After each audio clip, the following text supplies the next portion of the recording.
pričao da su pojavili 124.000 poslanika i časni poslanik Islam sallallahu alaihi wasallam, on je poslan prema svih narod.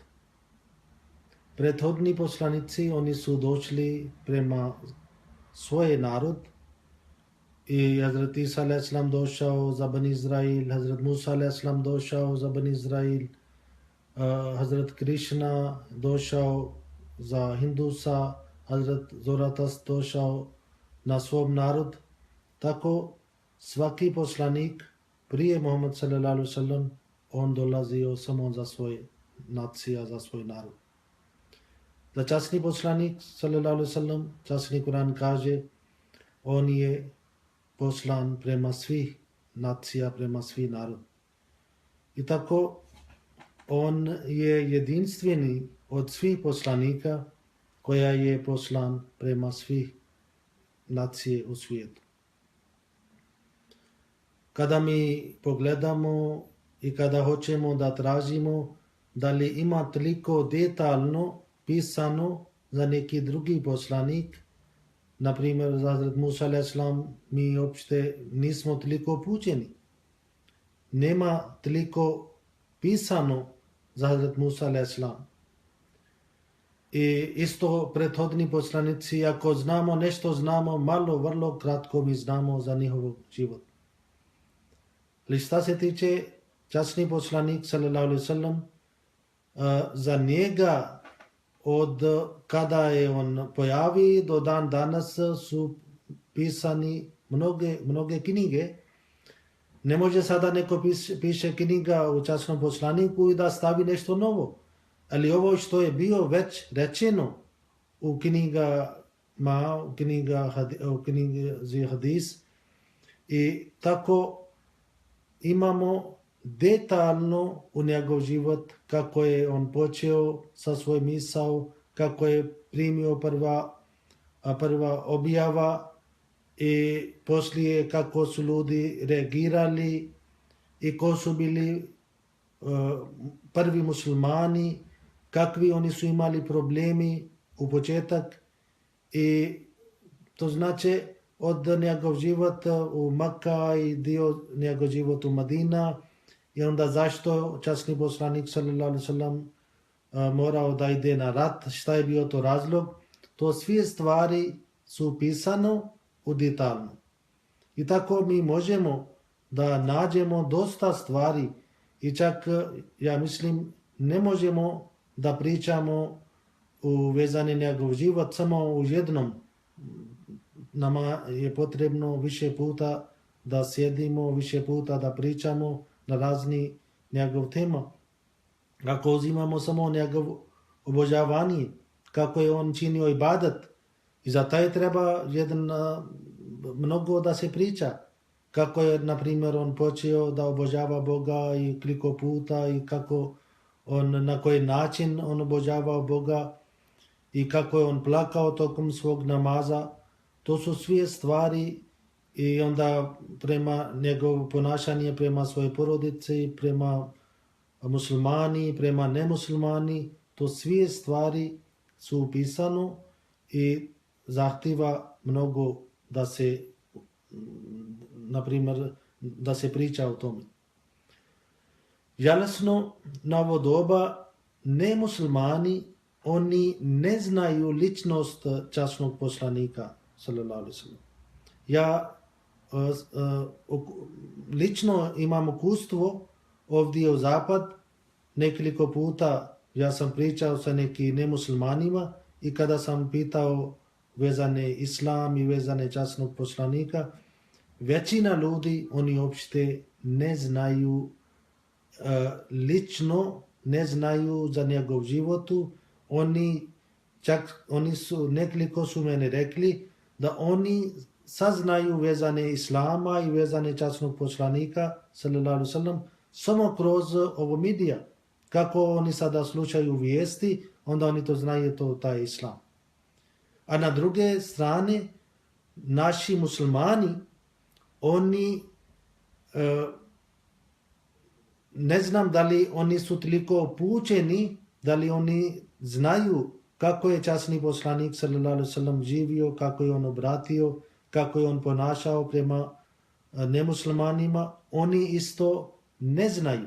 Zato što ako bi znali, onda bi slijedili časni poslanik sallallahu alejhi ve sellem. I onda ne bi izašla ni jedna takva vijesti da danas muslimani su bili tamo, danas su muslimani su završili takva neka napad.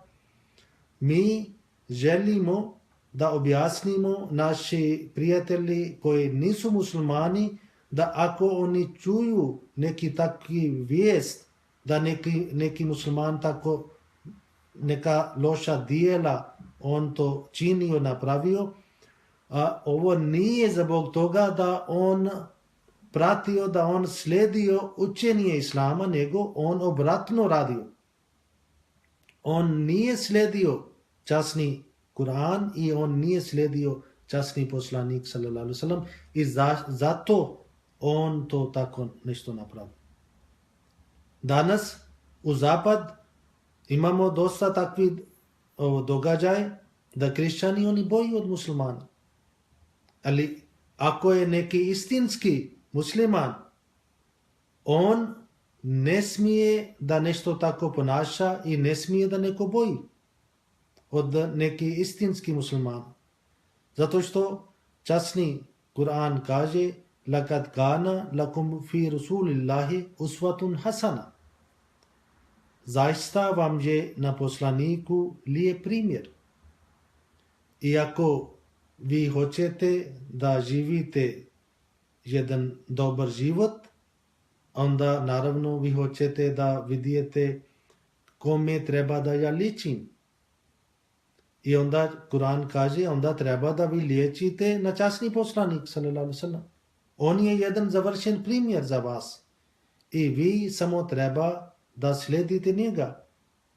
Kako je on obratio Boga, kako je on počeo, i tako vi slijedite.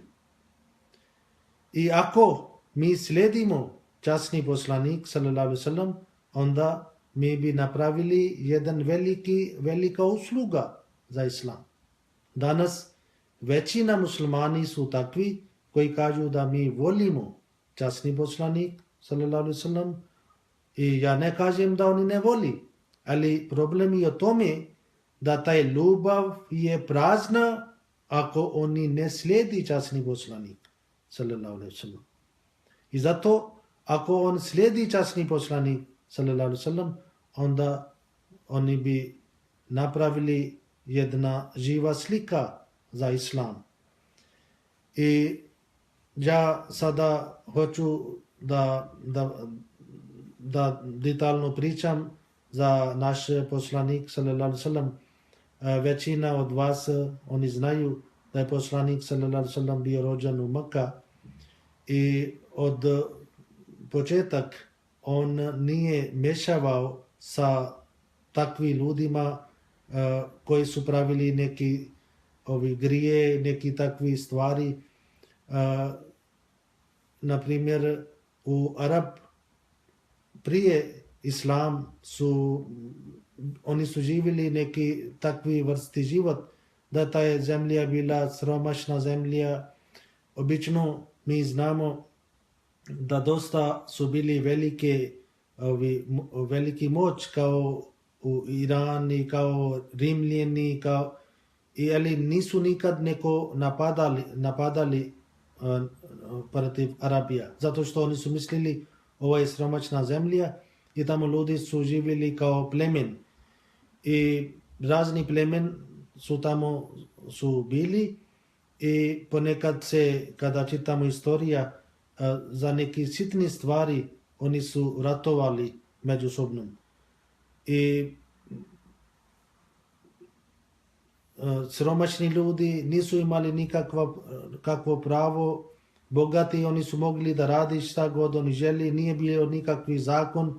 Čovjek mogao da oženi koliko puta on hoće, da ostavi žena kad god želi, nije potrebno da on pravi neki na legalni način. To znači oni su živjeli bez neki zakon.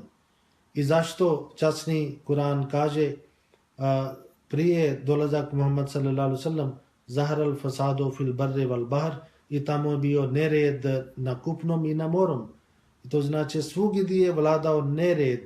I ovdje kada se kaže kupnom i morem, to znači ove vjere koje su imali Božji objava i koje nisu imali Božji objava, a svi vjere su bili pokvarene. I na ovo doba, i kada je časni poslanik sallallahu alejhi ve sellem tako gledao okolost, i onda on obratio prema Boga, počeo da obožava Boga i izašao u pećini koje se zove Hira, i tamo nekad on boravio nekoliko dana, a taj pećina bila van grada, i samo on molio i vidio taj stanje od svog naroda i obožavao Boga. I tako jednog dana njemu se pojavi Hazret Džibrail a.s. koji je donio prva objava, i kada je on rekao ikra, i časni poslanik sallallahu alejhi ve sellem rekao ma ana bekarin, ja ne znam čitati, ali ikra kada se koristi taj riječ, isto se podrazumiva da ponavljaš poslije mene. I ovi zapadni pisaci, oni kažu ovo ta je vizija koje mi muslimani mi kažemo da je došao Malik Džibrail a.s. sa objavom, onda ovi zapadni svijet kaže ovo bio neki kao pogodio na Muhammad sallallahu alejhi ve sellem ludilo, i on zbog toga kada čovjek postane lud, i onda on ima neke takve vrste vizije, tako oni gledaju. A stvari u tome, ovi zapadni svijet, oni to ne znaju za objava, oni ne znaju za takve uzvišene vizije, zato što oni nisu uputeni u tome.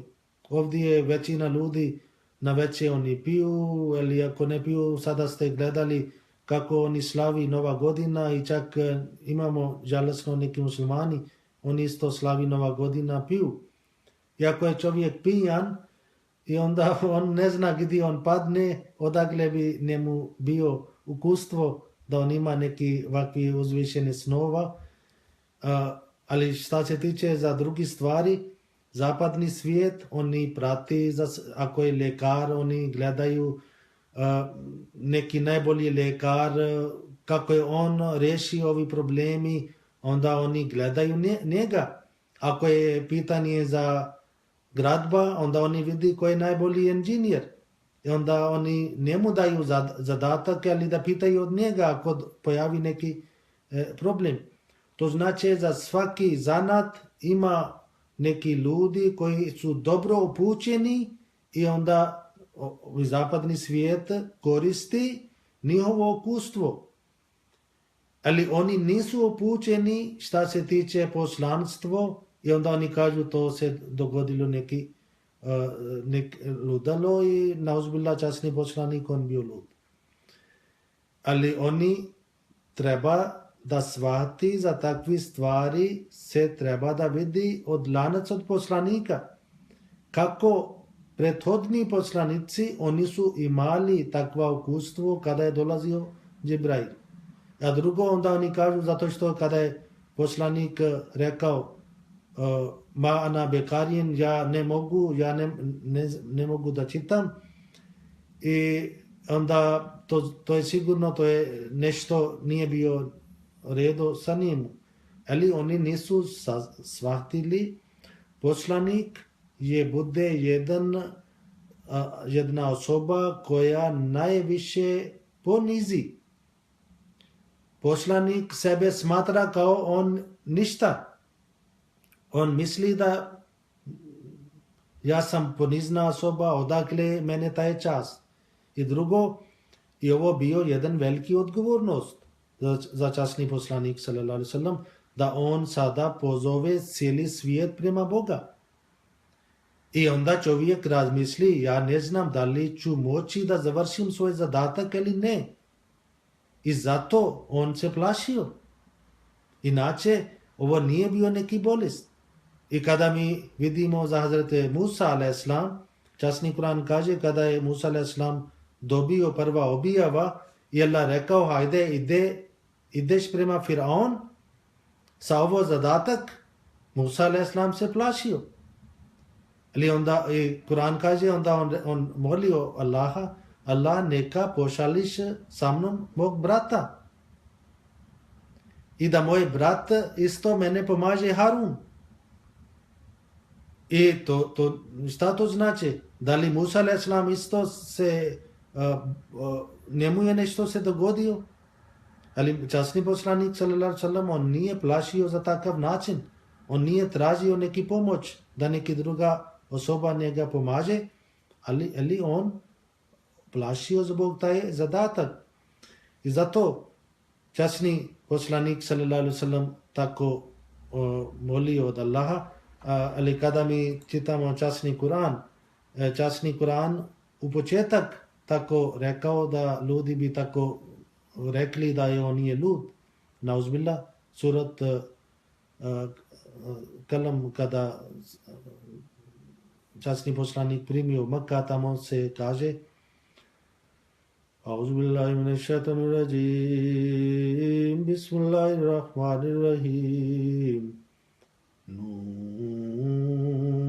wal qalami wa ma yasturun, Ma anta bi ni'mati rabbika bi majnun, wa inna laka lajran ghayra mamnun, wa innaka la'ala khuluqin azim, fasatubsiru wa yubsiruna bi ayyikumul maftun.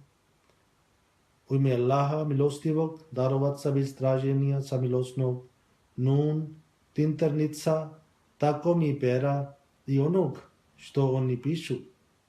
Ti nisi milošću gospodara svoga lud, a sigurno je za tebe nagrada neprekidina i ti nesumljivo posjeduješ velike moralne odlike, a ti ćeš uskoro vidjeti, a oni će vidjeti koji je od vas lud. I tako oni u Arapija, oni su isto rekli njemu da je on je lud. Mi, možda vidio sam isto neki ljudi koji su bili lud i onda niko obrati prema takvi ljudi, ako neko tvrdi nešto, ako nešto pričaju, nešto ljudi misli, on je lud. Ne može da on nešto napravi, ne može da on nešto promijeni, onda ljudi njega zaustavi.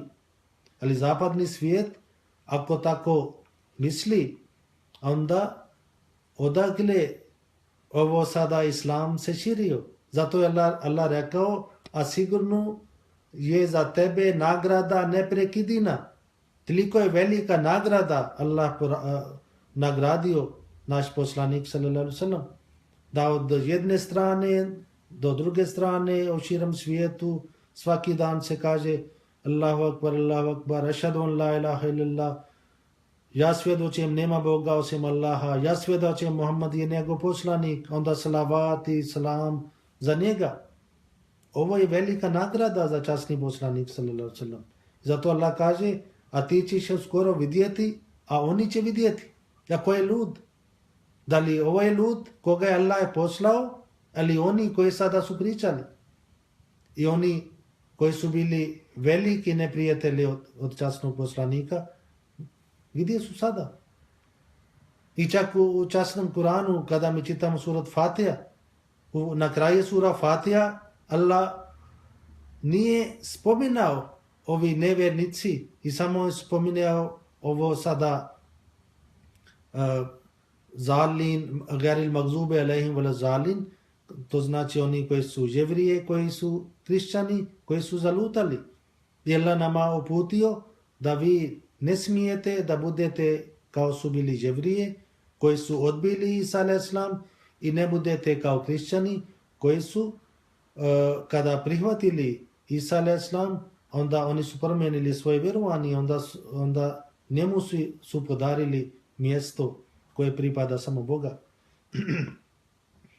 I zato Hazrat Hatidža radijallahu ta'ala anha poslije toga kada je časni poslanik sallallahu alejhi ve sellem primio ovo prva objava i onda ona je nosila njega kod nije Hazrat Varka bin Nofel, on bio njoj amidžač i onda Hazrat Hatidža rekla da Muhammad sallallahu alejhi ve sellem primio ova objava. Varka bin Nofel to je sve pitao kako je to se dešavao i onda časni poslanik sallallahu alejhi ve sellem objasnio i onda on rekao zaista ovo je isti Malik koji je pojavio kod Musa a.s. I onda on rekao ja bi volio da ostanemo živ i ja bi volio da tebe pomažem kada bi tvoj narod bi istirali tebe.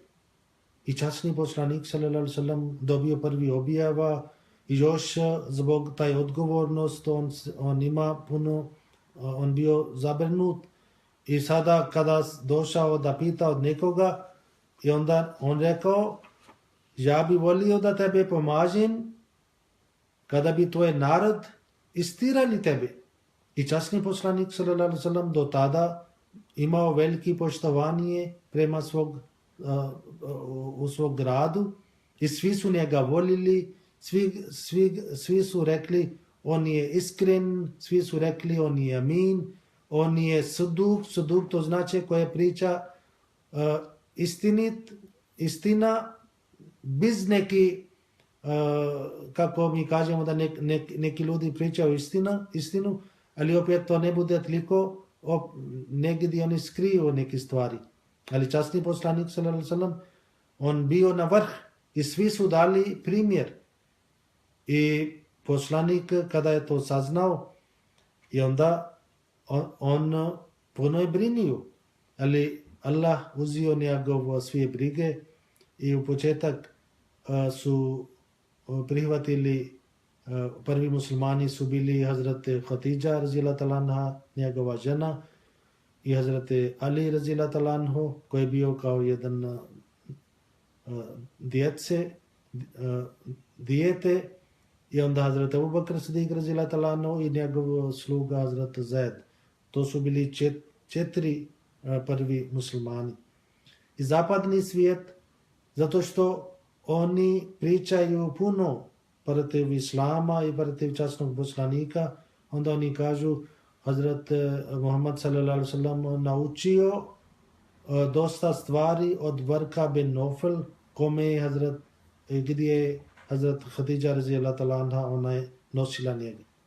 Ali kada mi čitamo taj dio od knjiga Buhari gdje je Varka bin Nofel tamo pričao, mi to saznamo da on rekao da ovo je isti Malik koji je pojavio kod Musa a.s. I on rekao ja bi volio da tebe pomažem kada tvoj narod tebe istiraju. Ali taj čovjek, Buhari kaže, on već se oslijepio, bio star čovjek i on na druge riječima on već prihvatio časni poslanik. I odakle bi poslanik učio od njega. I tamo se piše i poslije toga i brzo je, nije prošao neko vrijeme i on preseli. I taj čovjek je umro. To znači poslanik sallallahu alejhi ve sellem šta god on naučio od Boga. I Bog njega poslao Malik, Bog njega poslao časni Kur'an i kao sada zapadni svijet misli da neko pomagao njega i neki kažu neki bio kršćanski rob i poslanik sallallahu alejhi ve sellem učio od njega, ali ovo sve je lažna propaganda. kršćanski rob, šta bi njega naučio? I časni Kuran zato tvrdi, ako je ovo poslanik napravio od sebe, neka vi napravite jedan ajet, jedna sura, nalik ovog ajeta. I kada mi vidimo njegov moral, kada mi vidimo njegov život, njegov neprijatelji, oni isto su rekli, na primjer Abu Džahal, koji je bio najveći neprijatelj, on kaže o Muhammad, mi tebe ne odbijamo, mi odbijamo samo ono učenje što ti si donio. I to znači, svi su gledali njega, njegov život i tako njegov život počeo sa Božjim pomoć i onda koliko on imao problem, koliko on imao teškoće u početak i makanlije u početak oni su mislili ovo je nešto normalni stvar i kao ovdje ja sam pročitao jedan ajet koja kaže da oni nisu tada rekli da ovo je zaista on je lud. Ali oni kada vidi da ovo poruka polako se širi, onda oni su od početak oni su pokušali da ubijaju časnog poslanika sallallahu alejhi ve sellem. U Biblija kaže, ako jedan čovjek ko tvrdi da on je Božji poslanik i ako je on lažovac, on bude ubijan. I tako se bude jasno svima da je taj njegov tvrdnja je postao laž. Isto ovi Jevrije, zato Jevrije kažu da oni su ubili Isusa na krst i tako oni su pokazali da njegov tvrdnja bio laž i tako do dan danas oni pričaju. Mi to ne slažemo sa ovom vjerovanjem, mi možemo neki drugi put bi pričali o tome kako je Allah spasio Isa a.s. ili Isusa, on nije umro na krst, Allah spasio njega i on umro poslije toga prirodnom smrću. Ali časni poslanik sallallahu alejhi ve sellem imao mnogo problema od početak i čak Hazrat Umar radijallahu ta'ala anhu koji poslije prihvatio islam i postao drugi halifa, kaže se on isto bio jedan veliki poglavar u svog grada. Jednom su sjedili sa neki ljudi, onda počeli su da pričaju kako možemo da rešimo sa Muhammad sallallahu alejhi ve sellem. I onda Umar rekao, ja uzmim taj odgovornost, ja sada idem, ubim njega i onda rešimo taj stvar. Ali Allah već obećao sa časnog poslanika, Wallahu yasimuka minan nas. Allah će tebe spasiti, Allah će tebe čuvati od ljudi. Oni neće moći. Onda vidite kako Allah promijeni srce. Hazrat Umar radijallahu ta'ala anhu krenuo i imao mač u svojim rukama i jedan prijatelj pita kada on vidi Umar, kud ćeš? Hazrat Umar radijallahu ta'ala anhu rekao, ja idem danas da rešim ovu stvar, idem da ubim Muhammad sallallahu alejhi ve sellem. I taj čovjek rekao, ti hoćeš da rešiš sa Muhammad, ali treba da prvo rešiš sa svom porodicom. On rekao, šta je sa mojom porodicom? Čovjek rekao, tvoja sestra i zet, oni su već primili islam. I Umar bio pun lud, odmah krenuo prema svoje sestri i vrata bio zaključana i on čuva neki glas da unutra se nešto čita. A oni su unutra bio Hazrat Hubab, jedan musliman koji je učio ni časni Kuran. Hubab bio isto jedan rob i on učio ni časni Kuran, ali on kucao vrata ko Umar. I Hubab se skrio negdje i oni su ti papire od Kurana su skrijeli negdje. Umar ušao i on pita šta ste učili? I onda zato bio pun lud. On odmah rekao, da li ste prihvatili islam? Oni su rekli, jesmo. i Umar počeo da tuče svog zeta.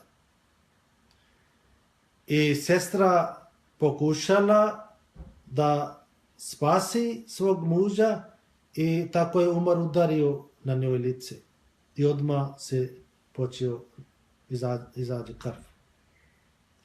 I Umar kada gledao svoje sestre, Arab, oni nisu poštovali žene, ali opet ona bila njegova sestra i kada je vidio ona je pun krv, njemu se odmah nešto mislio i tražio izvinjenja i sestra je rekla, Umar, i on već je rekao, ja idem da isto ubim Muhammad. I ona je rekla, prvo treba da ubiš mene. Ja neću dozvoliti da ti stigneš do Muhammada. I kada on vidi da ona je toliko iskrena o svoje vjerovanje, i onda on tražio, hajde da vidim šta vi čitate, hoću da vidim. I onda ona rekla, ne možeš tako, moraš prvo da kupaš i tek tada. I onda čim on čitao Kur'an, odmah svjetlost Islama ušla u njemu i rekao, da li znate gdje se nalazi Muhammad? Oni su njemu rekli, tada su poslanik sallallahu alejhi ve sellem boravio u jedno mjesto koje se zove Darul Arkam i tamo on odgojio svoje član džemata i svoje muslimana. Išao tamo i kada oni su vidjeli muslimani, oni su rekli poslanik i Umar dolazi sa mačom i poslanik sallallahu alejhi ve sellem rekao, pustite njega, neka dođe. I kada je ušao, poslanik sallallahu alejhi ve sellem pita Umar, zašto si došao? I Umar rekao, poslanice, hoću da primim islam. I svi muslimani su vikli Allahu akbar, Allahu akbar. I neki čovjek rekao, danas, ali ne sjetim da li bio danas ili sutra, ja sam se čuo da časni poslanik sallallahu alejhi ve sellem moli od Allaha, o moj gospodar, Umar bin Khattab ili Umar bin Hisham, od ovo dvojca jedan podariš mene da primi islam. I on rekao koliko brzo Allah sluša njegovu molitvu.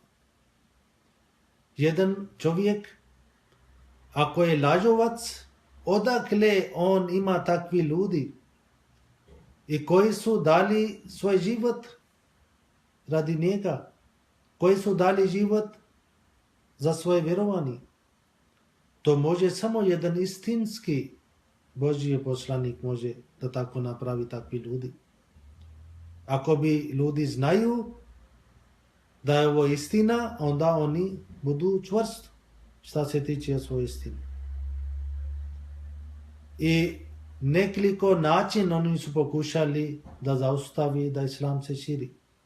Časni poslanik sallallahu alejhi ve sellem boravio 13 godina poslije svoje poslanstvo u Mekka i kada prije toga imao samo 25 godina, on se oženio, Hazret Khadija radhiyallahu anha, njegova prva žena, i do 50. godine poslanik sallallahu alejhi ve sellem imao samo jedna žena. Ali poslije, kada se on oženio još nekoliko puta, to su bili razni način, zato što islam dadne puno važnost za odgoj, za žene također. I časni poslanik sallallahu alejhi ve sellem kada se oženio sa više žene, to je bio razlog da on hoće da odgoji žene da bi one dalje učili, dalje druge žene.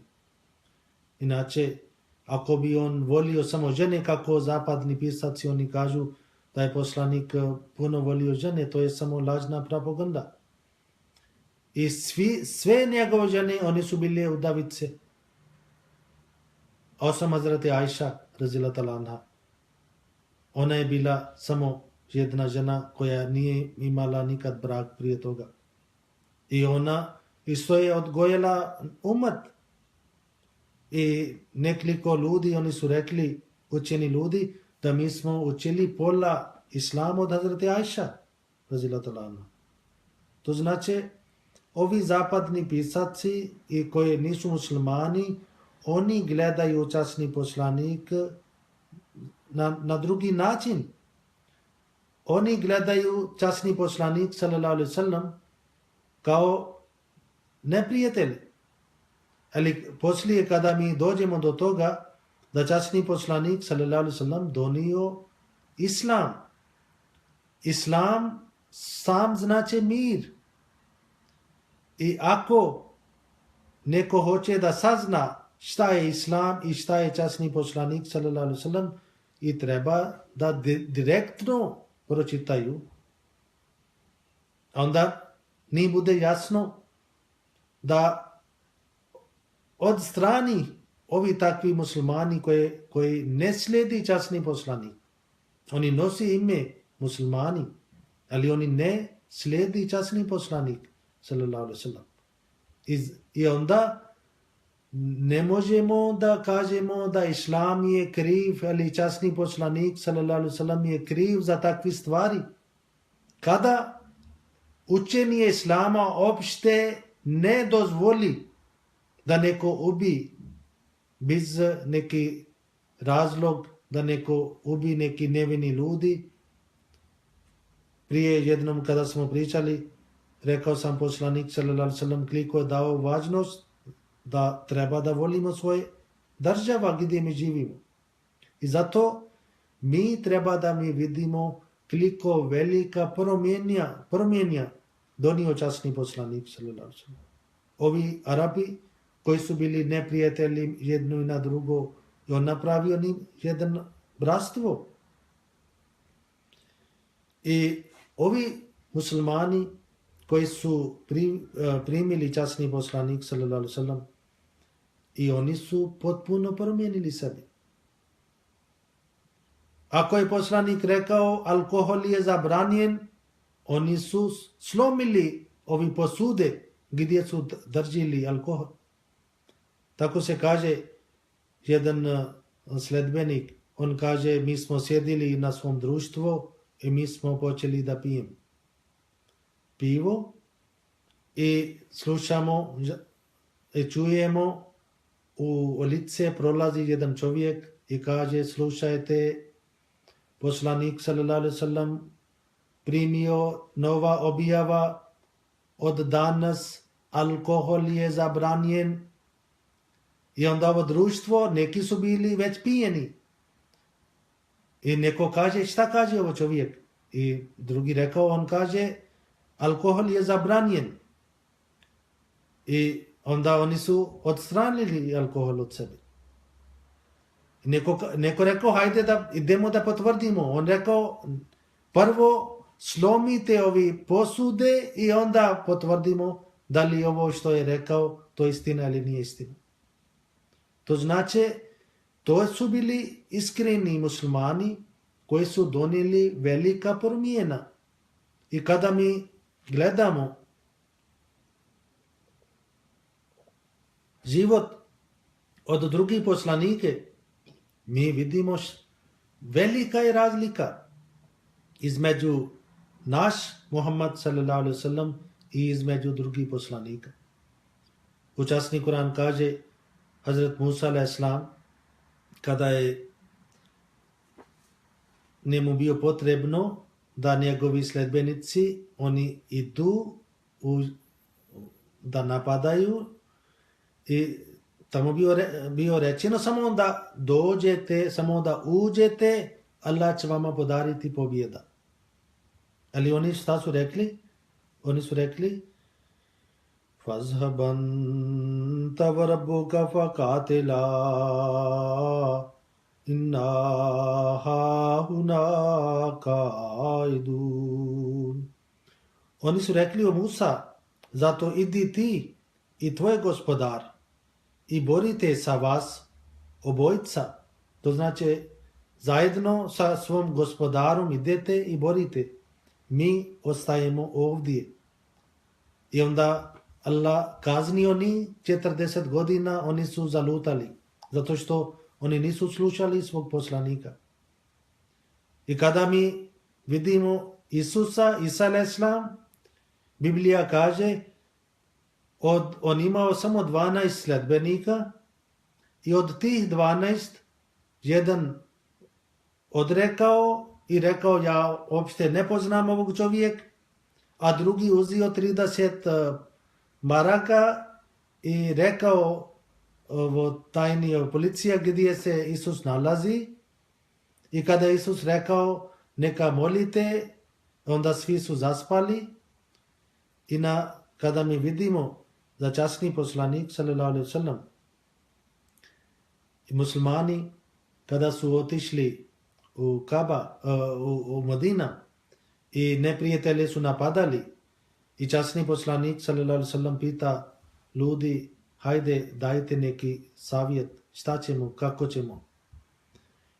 Muslimani, oni koji su bili muhađir, koji su došli iz Maka, svi su, jedan ostane i kaže poslanik, ne brinite, mi smo tu, mi ćemo boriti. Poslanik sallallahu alejhi ve sellem opet pita ljudi, dajte mene savjet. I onda opet ostane drugi neki muhađir, musliman iz Makka, opet on ostane, kaže poslanik, ne brinite, mi smo tu da borimo. I kada nekoliko puta je poslanik sallallahu alejhi ve sellem tako rekao, Hazrat Sabat bin Abada, on bio iz Madine, Ansarije, on ostao i on kaže, o poslaniče, izgleda, vi pitate od nas. I poslanik sallallahu alejhi ve sellem rekao, jeste. I onda Hazrat Sabat rekao, prije, najvjerovatnije vi mislite u tom zavjet što mi smo vam dali, ako bi neko napada u Medina i u grad, kada bude ako grad bude napadnut, onda mi ćemo braniti vas i grad. I sada, zato što ovo bitka na Ohod, mi borimo van grada i zato vi pitate posebno od nas. Inače, svi su ljudi rekli da mi smo tu.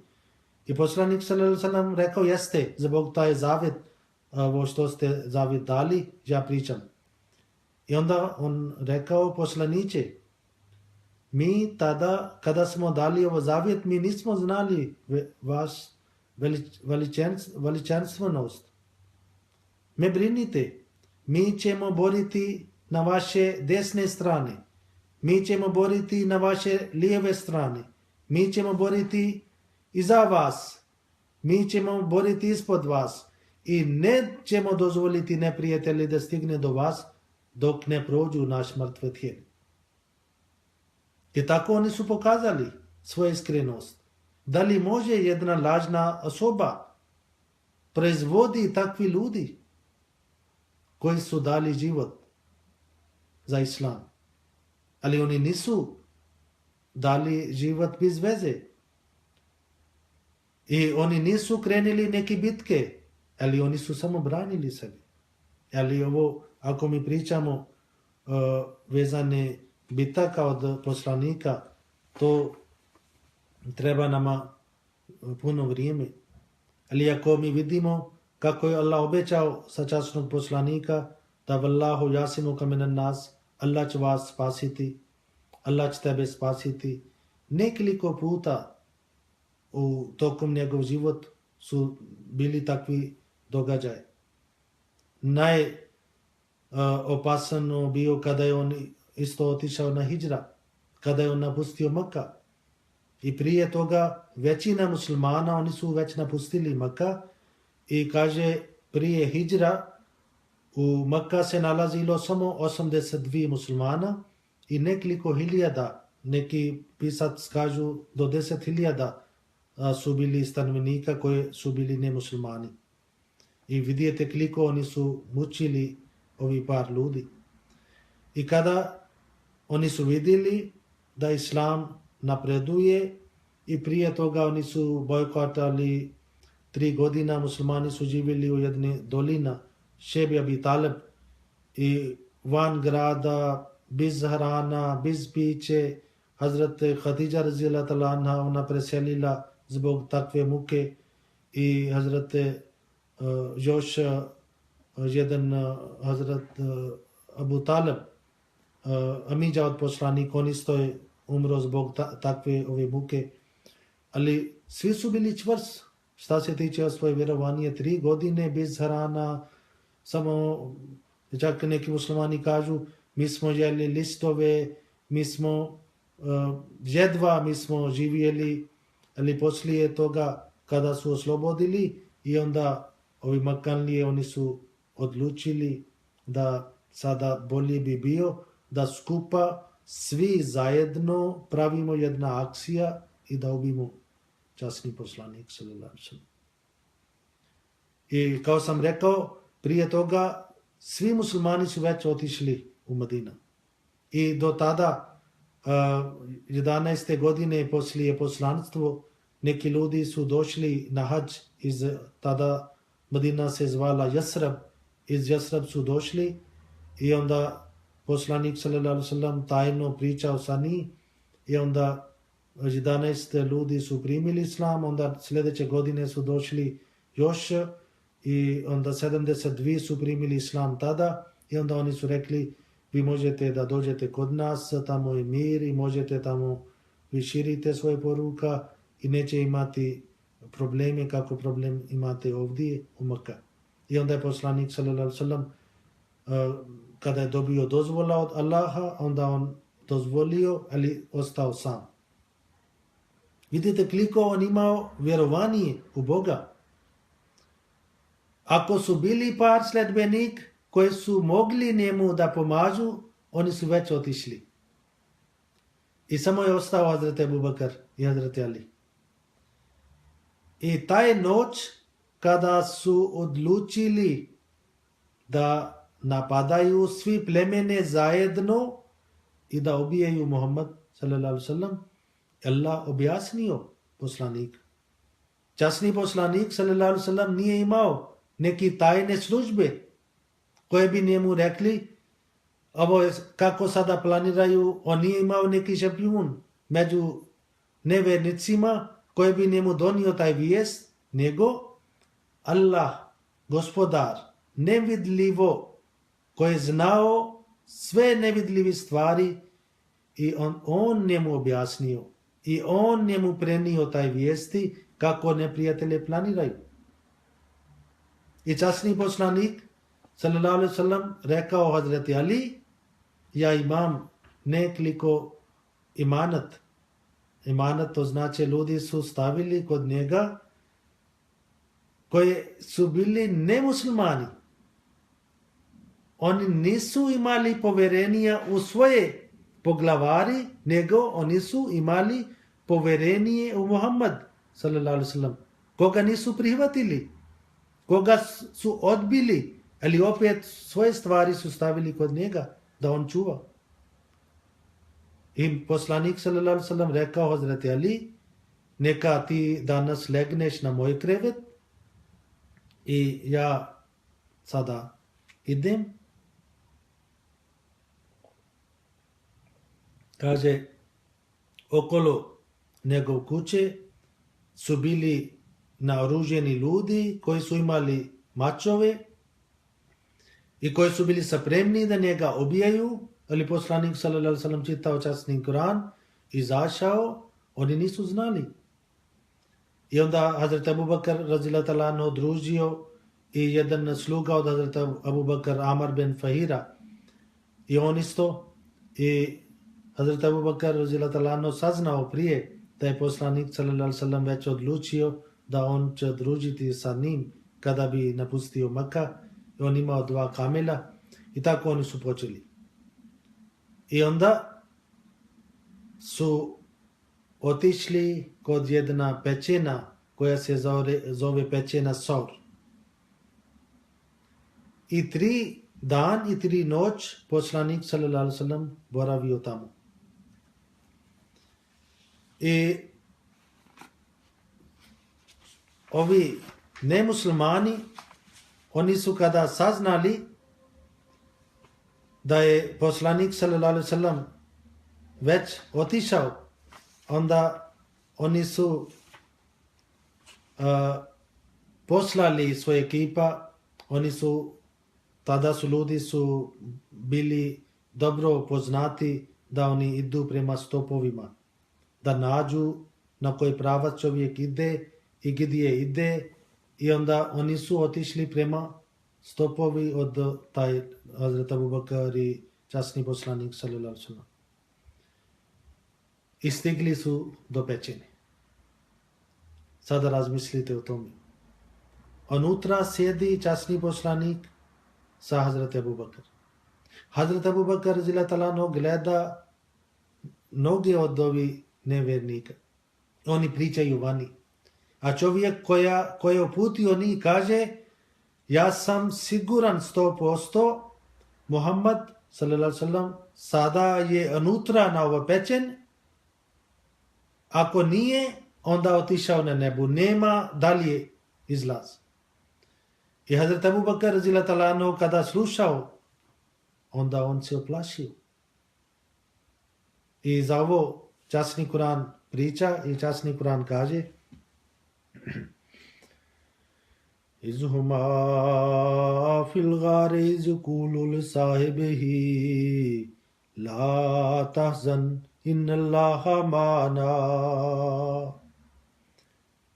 Kad su obojica bili u pećini, kad je on rekao svom drugu: ne tuguju, zaista Allah je sa nama. Vidite, koliko poslanik sallallahu alejhi ve sellem on imao čvrsto vjerovanje u Boga. Hazret Abu Bakr radhiyallahu anhu on imao isto vjerovanje u Boga, ali on se plašio za poslanik. On nije plašio za sebe. On mislio, ako ja budem ubijen, onda je samo Abu Bakr je bio ubijen. Ako je Muhammad sallallahu alejhi ve sellem bude ubijen, to znači Islam bude ubijen. I zato se on plašio. Ali poslanik sallallahu alejhi ve sellem uopće nije uplašio. I onda oni su se vratili i tako časni poslanik sallallahu alejhi ve sellem Allah njega spasio. I poslije kada je bila bitka na Ohod i tamo oni su poslanik sallallahu alejhi ve sellem bio ranjen i bio nesvjesan i Makanli oni su tvrdili da mi smo ubili, zaista mi smo ubili Muhammad. I časni poslanik sallallahu alejhi ve sellem tada već bio došao u sebe i on rekao: nemoj da odgovorite. I onda oni su rekli: Olohobol, kao da pobjeda za njihova kipa ovo Hobol. I onda oni su rekli: da li se nalazi među vas Abu Bakr? Časni poslanik sallallahu alejhi ve sellem rekao: ne odgovorite. Onda oni su rekli: da li se nalazi među vas Umar? I Hazret Umar bio lut i rekao: neprijatelj Islama, hvala Bogu, ja sam živ. Ali poslanik rekao: ne glasite. Ali poslije na kraju kada oni su rekli: mi imamo Hubal, vi nemate Hubal, mi imamo svoje Bog Hubal, vi nemate. Onda je časni poslanik sallallahu alejhi ve sellem rekao: zašto ne odgovorite? Onda sledbenici oni su pitali: o poslaniče, šta da kažemo? Poslanik rekao: reci, za nas je naš gospodar i vi nemate svog gospodara. Mi imamo svoje mola, vi nemate svoje mola. I onda oni nisu uspjeli. I mimo toga i časni poslanik sallallahu alejhi ve sellem šta se tiče njegov život i nekoliko događaja su takvi bili. Jednom jedan čovjek on pokušao njega kada je poslanik sallallahu alejhi ve sellem se odmorio i negdje na podne i jedan nemusliman uzio mač i rekao: o Muhammad, ko će tebe spasiti od mene? I časni poslanik sallallahu alejhi ve sellem rekao: Allah. I čim on slušao riječ Allah, mač ispadne. I poslanik uzmi i pita: sada ti reci, ko će tebe spasiti? On rekao: neka vi oprostite. Poslanik rekao: čovječe, zašto nisi učio od mene? Što nisi rekao Allah? Ali opet on oprostio njega. Nekoliko puta jevrije, jedna žena, ona je stavila otrov u meso i onda dala kao za poslanik za večer. I poslanik s.a.v. saznao od Boga i tako Allah njega spasio. Isto jednom jevrije su pozvali njega za razgovor, onda su pokušali da bacaju jedan kamen od zida, bio neki veliki zid od njihova tvrđava. I tako Allah njega obavijestio. To znači svaki moment u njegovom životu, kad god bio opasnost, Allah njega spasio. I Biblija kaže, ako je poslanik, ako je čovjek tvrdi da je on je poslanik i on je lažovac, on treba bude ubijan. Onda vi vidite koliko puta su bili takve prilike. Neprijatelji su imali prilike. Jevrije su imali prilike. Ali Allah njega uvijek spasio, kako je Allah obećao. I zato ovo se pokazuje da naš poslanik Muhammad sallallahu alaihi wasallam, on bio istinski poslanik, njegov život bio čist, njegova poruka bila poruka mira, njegova poruka bila poruka za čovječanstvo, njegova poruka bila da se spasi čovječanstvo, njegova poruka nije bila da se širi mržnja među ljudima. Njegova poruka nije bila da se ubi nekoga u ime Boga. Njegova poruka bila da spasi čak svaka duša. Kaže se jednom kada je časni poslanik sallallahu alejhi ve sellem pričao sa svojim sledbenicima i on primio jednu poruka, taj porodica oni su bili jevrije. I poruka je bila da njihova dijete koje je poznao poslanik i volio njega i bio jako bolestan i izgledao kraj svog života i pozvao poslanik, hoće da vidi. I časni poslanik sallallahu alejhi ve sellem zaustavio sve svoje obaveze, otišao kod njih i pitao njega i onda rekao, o sinko moje, da li ne bi rekao ašhadu la ilaha illallah wa ašhadu anna Muhammadar Rasulullah. Poslanik sallallahu alejhi ve sellem saznao da je on će umrijeti i volio da njega spasi. I taj dijete gleda prema svom ocu. Otac rekao, neka kaže kako Abul Qasim, kako Muhammad sallallahu alejhi ve sellem kaže, tako kažeš. Onda on tako rekao, ašhadu an la ilaha illallah wa ašhadu anna Muhammadan abduhu wa rasuluhu, i umro. Poslanik sallallahu alejhi ve sellem se vratio i bio puno sretan i rekao, alhamdulillah, alhamdulillah, Allah spasio jedan život od mene, preko mene. Jednom poslanik sallallahu alejhi ve sellem sedio sa nekoliko sledbenika i prolazio jedan dženaza, pogreb. I on ostao zbog poštovanja. Neki musliman rekao, o poslaniće, vi ne znate, ovo je jevrije. A ovo taj pogreb je od jevrije. Poslanik sallallahu alejhi ve sellem rekao, da li nije bio čovjek?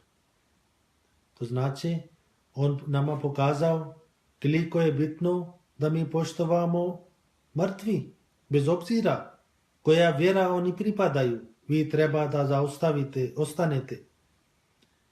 Puno volio siromašni ljudi i čak on rekao, ako hoćete da družite sa mnom, ako hoćete da saznate više mene, onda treba da družite sa siromahima.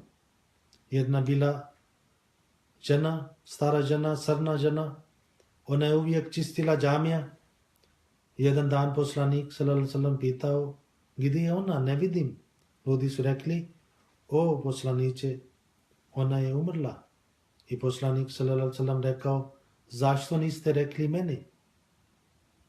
I onda oni su rekli, to je bio noć, mi smo mislili da što vama brinimo, mi smo obavljali dženaza. I poslanik sallallahu alejhi ve sellem i ona je bila već bio sahrana. Poslanik sallallahu alaihi wasallam odmah otišao u groblje i tamo vodio dženaza i molio za njoj. Danas je puno potrebno, pogotovo za muslimana, da oni slijedi časni poslanik sallallahu alaihi wasallam. I ovi muslimani koji su povezani sa vjerom, oni treba da znaju da je najbolji islam je taj islam koji je donio časni poslanik sallallahu alaihi wasallam. Zato Allah kaže: Kul in kuntum tuhibbuna Allaha fattabi'uni yuhibbukum Allaha wa yaghfir lakum dhunubakum.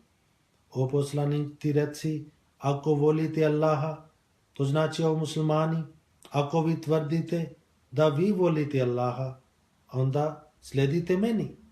Allah će vas voljeti i oprostiti vam vaše grijehe. I ovo je taj način, ako bavite sa vjerom, ako obavljate namaz, ako dajete zakat, ako postite, onda treba da budete iskreni prema časnom poslaniku i prema islamu. Onda treba da budete ponizni, kako je časni poslanik sallallahu alaihi wasallam bio. Jednom on, poslanik sallallahu alaihi wasallam, rekao: neće niko ući u džennet zbog svoje dijela, nego bilo ko ide u džennet, on će ići u džennet zbog Božje blagodat, zbog Božje blagoslov. I onda oni su pitali: o poslaniče, da li ista je slučaj sa vama? Onda je poslanik sallallahu alaihi wasallam rekao: jeste. Ja isto neću otići u džennet zbog svog dijela, nego ja ću otići u džennet zbog Božje blagodat. Zato oni koji bavi sa vjerom, nemoj nikad misliti da vi ste veliki vjernik. To samo Allah zna. I samo treba da budemo ponizni i onda, inša Allah, Allah će primiti naš trud. Ali čim neko ima ponos zbog svog namaza, zbog svog posta, zbog svog islama, taj ponos neće biti primljen kod Allaha. I oni koji nisu muslimani, kao sam prije rekao, da vi treba da gledate islam kroz život časnog poslanika sallallahu alaihi wasallam.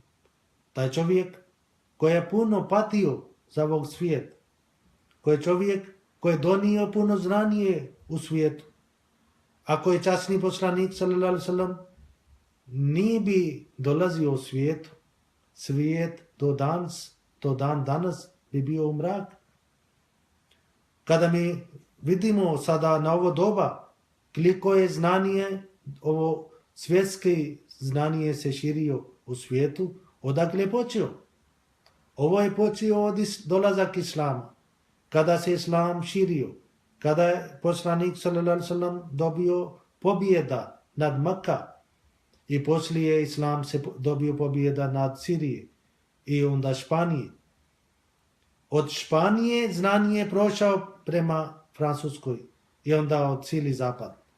To znači ovo znanje koje sada mi oživamo u svijetu izvor je časni Kur'an, izvor je časni poslanik Hazrat Muhammad sallallahu alaihi wasallam.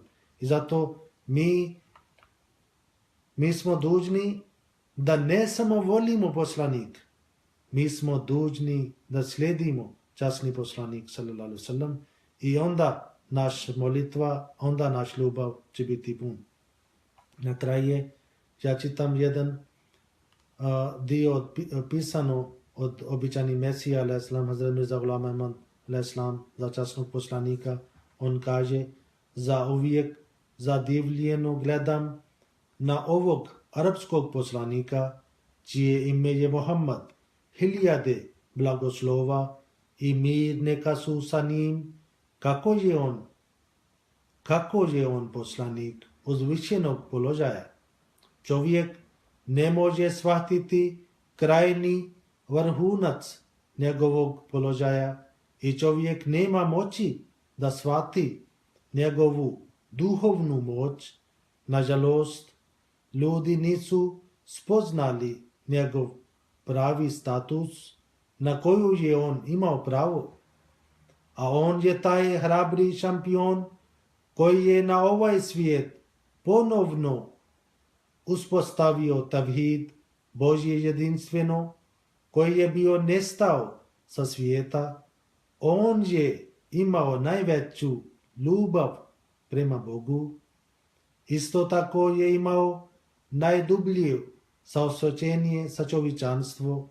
Zato mu je Bog, koji je potpuno znao tajne njegovog srca, dao prednost nad svim poslanicima i svim ljudima, prvim i zadnjim, i podario mu želje njegovog života.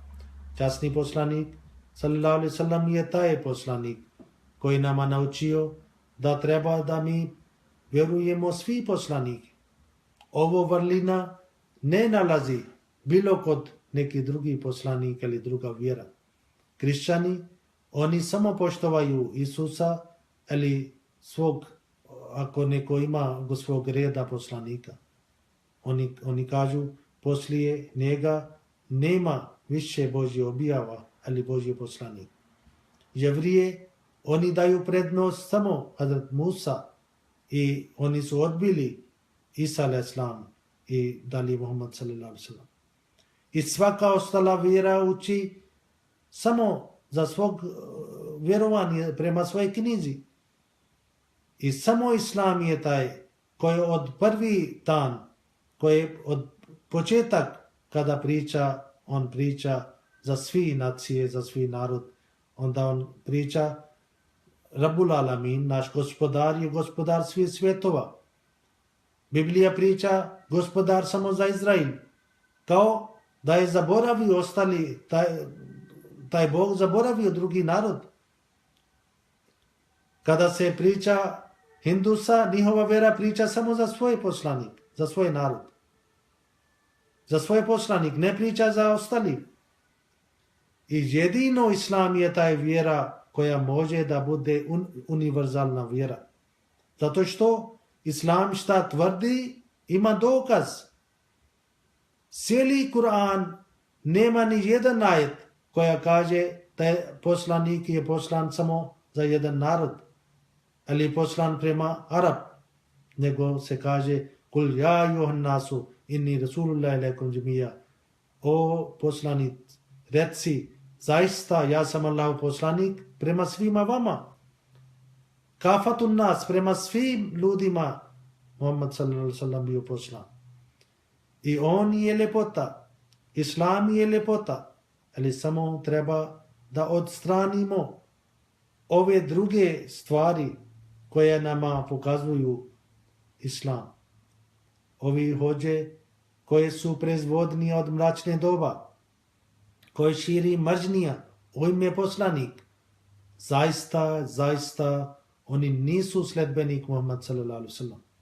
Oni ne slijedi njega. Muhammad sallallahu alaihi wasallam donio mir.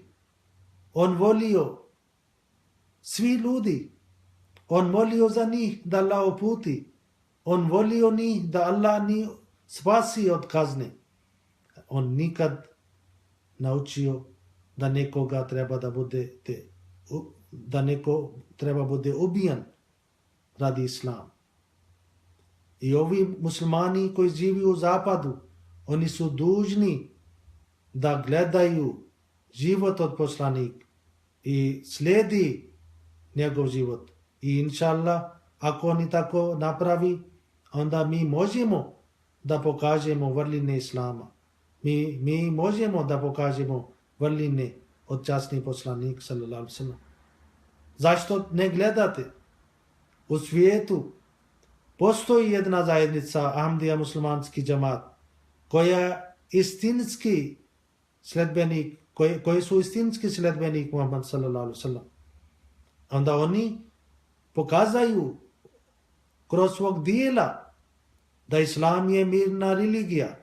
Časni poslanik sallallahu alejhi ve sellem je milost zasili svijet i mi hoćemo da vi uđete na u krug i da postanete istinski muslimani koji ne pričaju samo da mi volimo Muhammad sallallahu alejhi ve sellem, nego da budemo ti muslimani koji slijedi časni poslanik sallallahu alejhi ve sellem. Neka Allah nama pomaže, neka Allah nama uputi da mi saznamo vrline od naš poslanik sallallahu alejhi ve sellem i čim saznamo njegove vrline, onda svaka njegova vrlina treba da mi prihvatimo, da postane dio naš život. Poslanik sallallahu alejhi ve sellem uzeo sve vrline od Boga i svi Božji atributi on osvojio za sebe. I zato Allah njega napravio milost za cijeli svijet. I samo treba da mi postanemo njegovi istinski sledbenik i onda inšallah mi bi širili milost, mi bi širili mir u širom svijetu. Neka Allah tako čini. Assalamu alaikum wa rahmatullahi wa barakatuh. Assalamu alaikum.